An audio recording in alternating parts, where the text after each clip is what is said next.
Hello everyone, welcome back to this channel. तो इस video में हम बात करने वाले हैं कि अबॉर्शन के बाद आप प्रेगनेंसी कब प्लान कर सकते हो। अब ये डिपेंड करता है कि आपका जो अबॉर्शन है प्रेगनेंसी के कौन से ट्राइमेस्टर में हुआ है।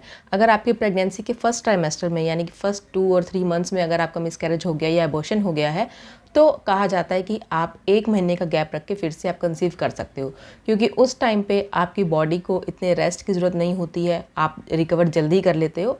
लेकिन अगर आपका अबॉर्शन सेकंड ट्राइमेस्टर में हुआ है यानी कि 20 वीक्स के बाद हुआ है तो उस टाइम पे डिपेंड करता है कि आपका अबॉर्शन कैसे किया गया है। और अगर आपका प्रेगनेंसी के सेकंड ट्राइमेस्टर में अबॉर्शन हुआ है तो उस टाइम पे कहा जाता है कि आपको 3 to 4 मंथ्स का गैप लेके चलना चाहिए, क्योंकि उस टाइम पे क्योंकि प्रेगनेंसी जितनी आगे बढ़ जाती है उतने ही रेस्ट की फिर आपको ज़रूरत होती है, उतना ही रिकवरी में आपको टाइम चाहिए होता है। अगर सेकेंड ट्राइमेस्टर में अबॉर्शन होता है तो वो होता है कि अगर आपका सर्जरी से हुआ है या किसी मेडिसिन के थ्रू आपका अबॉर्शन करवाया गया है। रीज़न कुछ भी हो सकते हैं, हो सकता है कि कुछ बर्थ डिफेक्ट हो या मदर को कुछ हेल्थ कंडीशन ऐसी हो कि अबॉर्शन करना पड़ा हो।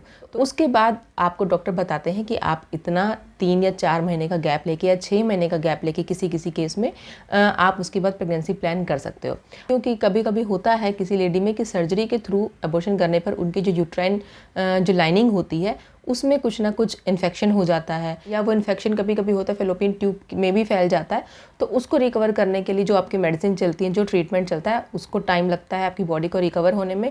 या अगर आपको मेडिसिन के थ्रू अगर आपका अबॉर्शन किया गया है तो उसमें ब्लीडिंग ज़्यादा होती है, क्रैम्पिंग बहुत होती है, तो आपकी ब्लीडिंग 1 से 2 हफ्ते 3 हफ्ते भी चल सकती है। उसके बाद आपको प्रेगनेंसी प्लान करने से पहले आपको अपनी हेल्थ को रिकवर करना होता है, यानी कि जैसे ब्लड लॉस बहुत हो गया है तो डॉक्टर आपको प्रेगनेंसी प्लान करने से पहले आपको कुछ फॉलिक एसिड टैबलेट्स देते हैं, विटामिन डी टैबलेट्स देते हैं, मल्टीविटामिन दे सकते हैं कि आपकी जो आगे वाली जो प्रेगनेंसी है वो सेफ साइड रहे। या अगर आपको कुछ और इन्फेक्शन है, कुछ और हेल्थ कंडीशन है, जैसे थायराइड हो सकता है, बीपी हो सकता है, डायबिटीज़ हो सकता है, तो उनको पहले कंट्रोल करने के लिए डॉक्टर आपको कुछ मेडिसिन दे सकते हैं, कुछ ट्रीटमेंट दे सकते हैं।